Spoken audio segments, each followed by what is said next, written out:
Hola a todas y todos, bienvenidos a un nuevo vídeo de Yogananda Andorra.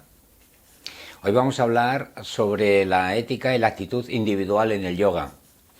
A menudo solemos olvidar cuáles son las bases del yoga y cómo, si queremos de una manera seria adentrarnos en esta ciencia, no podemos dejar de lado, no podemos obviar o olvidar las bases o los fundamentos del yoga, en el que nosotros basamos las enseñanzas, las enseñanzas del sabio Patanjali, ¿no?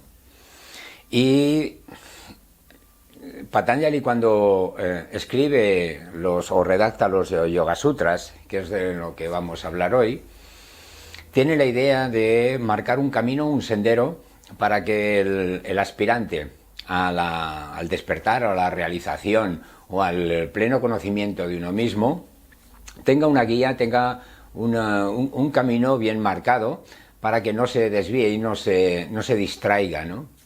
Es decir, va marcando unas pautas en las que poco a poco la persona que en realidad tenga un interés en crecer espiritualmente, pues bueno, no tenga grandes confusiones, no se distraiga, como hemos dicho, de este sendero. Y la base, el principio de la práctica del yoga, cuando uno realmente quiere profundizar en ella, es, cómo no, los yamas y los niyamas. Hablar de ética en el yoga es resumirnos o referirnos a estos Yoga Sutras de Patanjali, ¿no? Y él nos marca este sendero, como hemos dicho, en 8 pasos o angas, que se suele conocer como el Ashtanga Yoga, ¿no? Astau significa 8 y angas son pasos o elementos, ¿no? Es un itinerario, es un mapa perfecto para que las personas que quieren generar ese estado de conciencia puedan dirigirse hacia ellos, ¿no? Estos 8 pasos son los yamas, niyamas, asana, pranayama, pratyahara, dharana, dhyana y samadhi. Esto es un principio, ¿eh? Los yamas sería un código personal, un código ético, de cara al mundo, de cara a los demás, ¿no? Los niyamas sería una serie de observaciones y reglas fijas hacia uno mismo. Asanas son las posturas, que es lo que más a menudo son más comunes o más conocidos en Occidente, ¿no? O sea, las yogasanas, ¿no? Las posturas que todo el mundo conoce, ¿no? Pranayama es un elemento muy importante en el yoga que, bueno, cuando lo detallamos en otros vídeos, vemos la importancia que tiene ese control de la energía por parte del alumno, ¿no? De la persona que practica yoga, ¿no? Pratyahara es el control de los sentidos, el repliegue de los sentidos, porque los seres humanos, como todos los seres, tenemos unos sentidos de percepción y unos órganos que hacen que vayamos registrando el entorno y a través de los cuales nuestra memoria va acumulando información. Esa memoria que se va agrandando con el tiempo, con el paso de las expectativas y las experiencias, hace que la mente esté muy llena de historias, muy llena de cosas, muy llena de imágenes y de experiencias, como hemos dicho, lo que va a ser un pequeño obstáculo a la hora de progresar en ese estado de autoconocimiento, ¿no? Por eso este estado es muy importante, junto con los anteriores, antes de preparar al alumno, a la persona, en estar en disposición de entrar hacia el interior. Podríamos hablar de un yoga externo y de un yoga interno, ¿no? De una práctica externa y una práctica interna, ¿no? Entonces, hasta aquí sería la práctica externa, ¿no? A continuación estaría ya el dominio, comienza el practicante a tener un cierto dominio sobre sí mismo y de su mente, ¿no? Y el estado de concentración dharana es ese primer estado, ¿no? Que se compone de varias fases, ¿no? y este estado, de manera espontánea, da origen al siguiente, que es el estado de meditación, ¿no? Cuando el estado de meditación se ha consolidado, pues la persona alcanza ese estado de liberación o samadhi, que es el culmen, o en principio el objetivo del yoga, ¿no? Estas son las 8 disciplinas, estas son las 8 partes que el sabio Patanjali nos explica como el yoga, ¿no? Para la mayoría de personas que deseamos adentrarnos en este mundo, en esta ciencia, es necesario empezar por la práctica básica, que son los yamas. Los 5 yamas se componen de ahimsa, que es la no violencia. Dice Patanjali en el sutra, referente a ahimsa, la no violencia, que al estar firmemente afirmados en la no violencia, acaba la hostilidad, acaba la agresividad que de una manera natural aparece dentro de nosotros, ¿no? Cuando algo no nos gusta, cuando estamos en contra de algo, cuando presumimos una agresión, etcétera, etcétera, vemos cómo de manera interna nuestras emociones se convulsionan, y ese estado de inquietud y de agresividad que aparece dentro ha de ser controlado por la conciencia, no por la represión del intelecto, ¿no? Sino por él me doy cuenta y empiezo a ver mi propia naturaleza, ¿no? Y es de esa percepción de darse cuenta de la agresividad que la persona puede empezar a dominarla, ¿no? El segundo yama es satya, que es la veracidad. Igualmente, Patanjali dice que al estar establecido en la verdad, las acciones resultantes de ella son perfectas, ¿no? Es decir, el control de la palabra, el control del pensamiento traducido en voz, traducido en la palabra, y ser un poquito, como diríamos, firmes y sinceros en el verbo, en lo que decimos, hace que la persona mida muy bien sus palabras, sobre todo de cara al mundo, y también en sus pensamientos, ¿eh? O sea, es una forma de tener conciencia de lo que se expresa. No olvidemos que las palabras, lo que hablamos, previamente ha sido realizado a través de pensamientos, y sale la expresión de ese pensamiento. Pues, si estamos atentos, vemos que ese pensamiento se va a traducir en palabras y vamos a ver cómo es, de qué se trata y en qué base certera o de verdad se encuentra. El tercer elemento, el tercer yama, es asteya, ¿no? Patanjali dice que al estar establecido con firmeza en la honestidad, todas las virtudes de la persona se muestran por sí mismas, ¿no?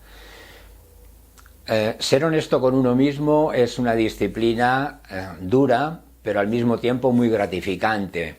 A veces nos hace ir contra lo establecido, a veces nos hace,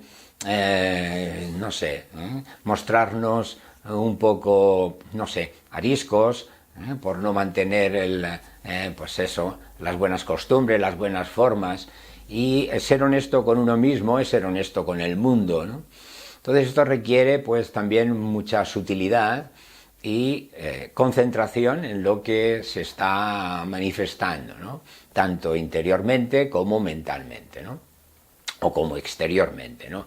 La honestidad, o mantener la honestidad de una manera firme, a veces acarrea muchos conflictos a la propia persona por esa contradicción que a veces estamos pues con lo establecido, con lo que todo el mundo dice, etcétera, etcétera, ¿no?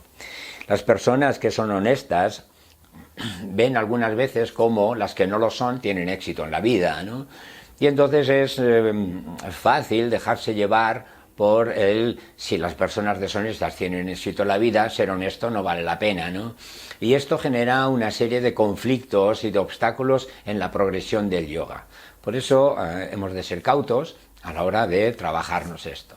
Todos estos aspectos se van mostrando en nuestro día a día perfectamente, y a poco que estemos un poquito alerta, un poquito atentos, vamos a ver cómo tenemos ocasión de practicar cualquiera de estos yamas, ¿no?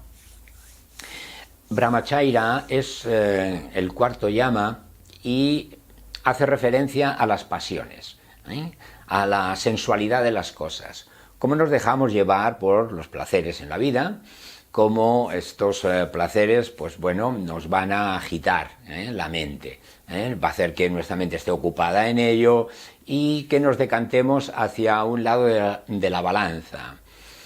Patanjali nos explicará en sutras más adelante, cuando hablemos de la sadhana o de la práctica personal, cómo el deseo y el rechazo están muy íntimamente ligados, ¿no?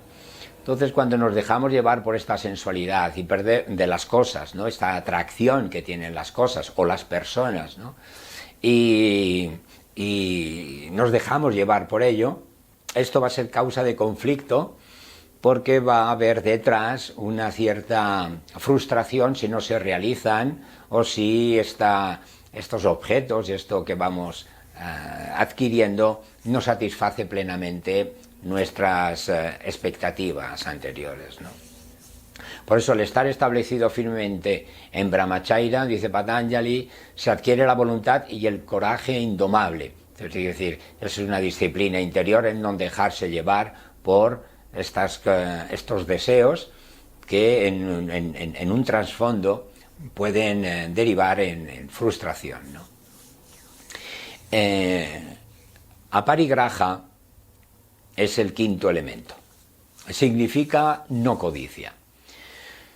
Estamos siguiendo al hilo de Brahmacharya, ¿no?, de la sensualidad de los objetos. No codicia, o establecerse en la ausencia de no codicia, o en la ausencia, perdón, de codicia, se adquiere conocimiento de los hábitos que tenemos que eliminar.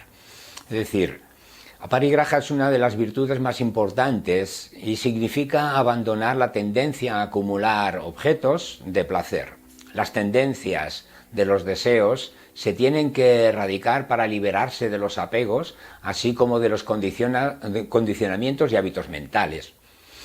Esto quiere decir que, básicamente, debemos de establecer una cierta disciplina en estos 5 niveles, de cara al mundo que percibimos a través de los sentidos y que en nuestra mente va generando una serie de apegos, deseos, condicionamientos, puntos de vista, ideas, etcétera, etcétera, que si no somos conscientes de todo ello, las reacciones compulsivas nos van a llevar decididamente al desvío de este sendero del yoga.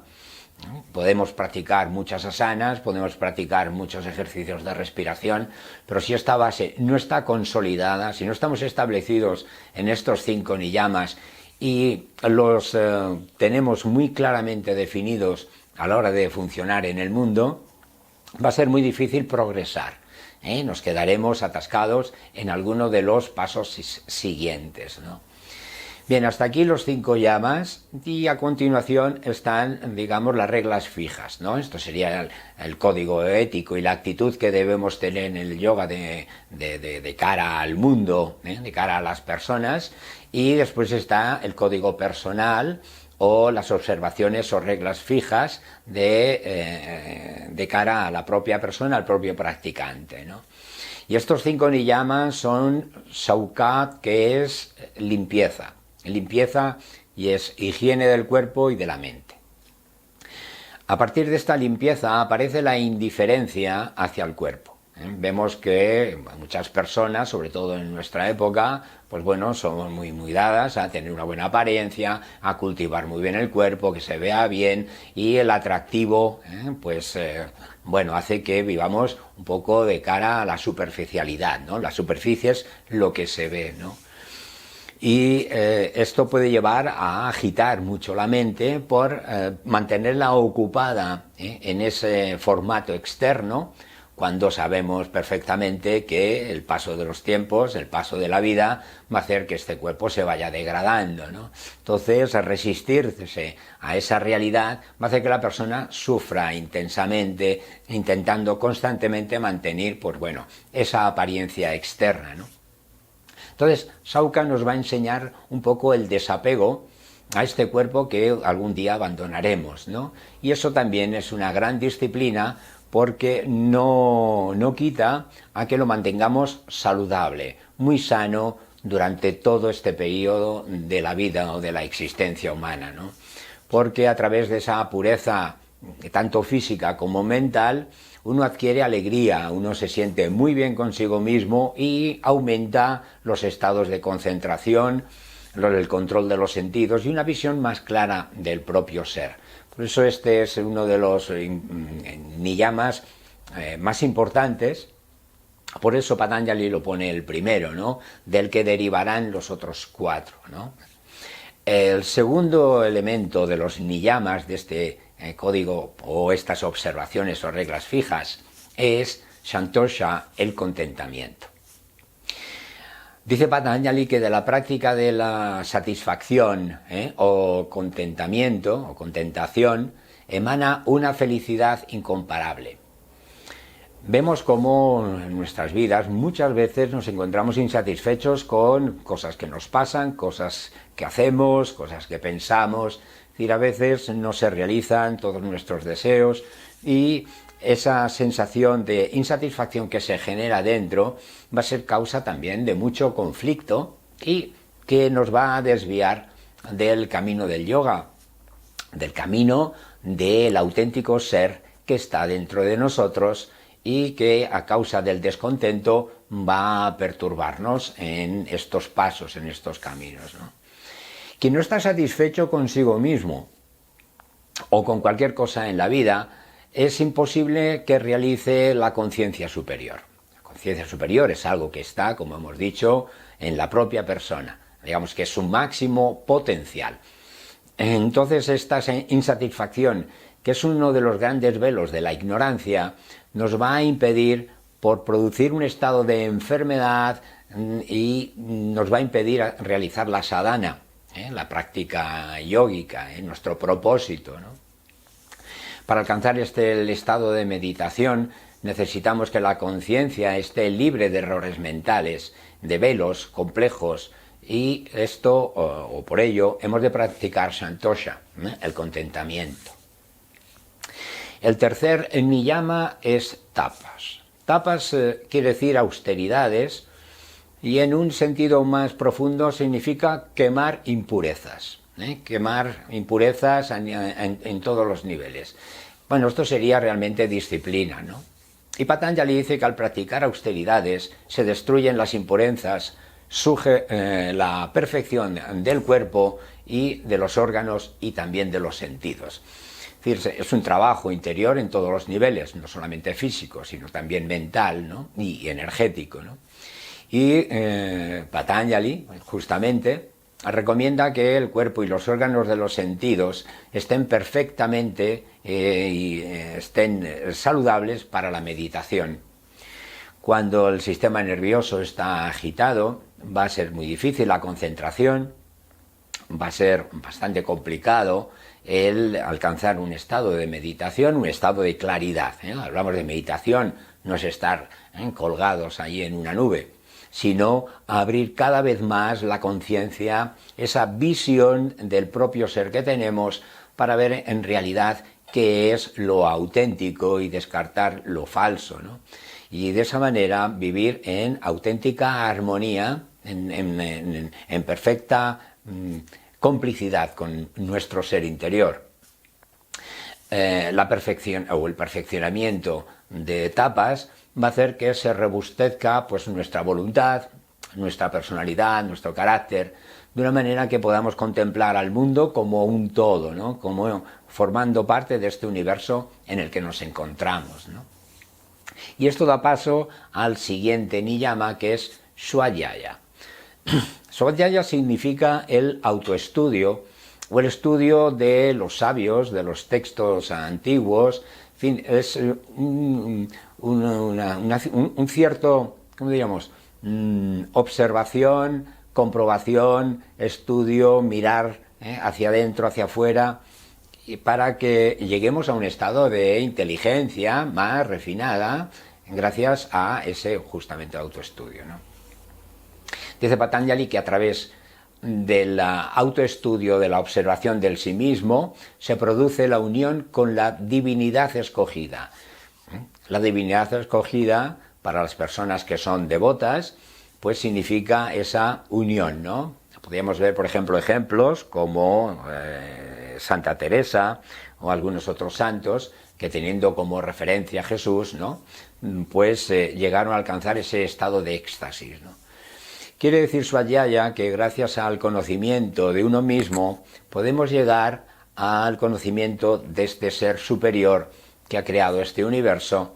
Llámale Dios, llámale como quieras, esto depende de cada persona, pero sobre todo ver la grandeza que uno mismo forma parte de una inteligencia superior. Y se trata simplemente de estar en conexión con esta inteligencia, ¿no? El ser interior, cuando amanece, cuando realmente se le ve con claridad, nos va a llevar a un estado de felicidad y de una gran calma, de una gran paz y de armonía con el resto del universo, con el resto de la naturaleza, con el resto de las personas, y la relación que vamos a tener con el mundo va a ser una relación saludable, una relación sana. Por último, el último niyama es Ishvara Pranidhana o Pranidhana, que es la entrega completa a Dios. Viene ligado a lo anterior, cuando uno conecta con la divinidad, sea dentro de la propia persona, sea una divinidad externa en la que la persona esté en comunión o esté en unión. Esta significación de Dios es la relación con esa conciencia superior que el alumno o el practicante de yoga puede obtener. Vemos que somos una gota en el océano, ¿sí? Sin embargo, nos vemos como gotas individuales y no como océano, ¿no? Cuando en realidad conectemos con esa vasta conciencia, con esa conciencia inmensa que todo lo domina y todo lo impregna, veremos cómo nuestros temores, nuestros pesares, todos los obstáculos mentales y emocionales que se nos presentan se van a disolver en la conciencia, que es sabiduría, que es inteligencia en definitiva. Esa es la conciencia superior, ¿vale? Bueno, pienso que hasta aquí esta exposición de los yamas y los niyamas es suficiente para aclarar cómo estas bases del yoga nos va a ofrecer un código ético que nos va a ser muy útil y una actitud adecuada a la hora de proseguir en nuestro sendero del yoga. Después, cuando vengan asanas y pranayamas y en nuestro día a día tengamos muy claramente definidos estos aspectos y cómo los vamos manejando, veremos cómo nuestra práctica yógica es mucho más intensa, mucho más clara. Pero antes debemos eliminar estos ciertos obstáculos que nos van a hacer retrasarnos o incluso desviarnos de este sendero del yoga. Siempre, como hemos dicho, que entremos de una manera seria en esta ciencia, que nos lo tomemos con interés y no solamente coger ciertas cosas que no son útiles para nuestro bienestar personal, obviando o olvidando que estamos en conexión con el mundo y con otras personas, y este código ético y este código personal son muy muy necesarios. Bien, si os ha sido de interés el vídeo, podéis dejarnos vuestros comentarios, porque esto nos ayuda a avanzar y a mejorar en los contenidos que os vamos dando, y esperamos veros pronto.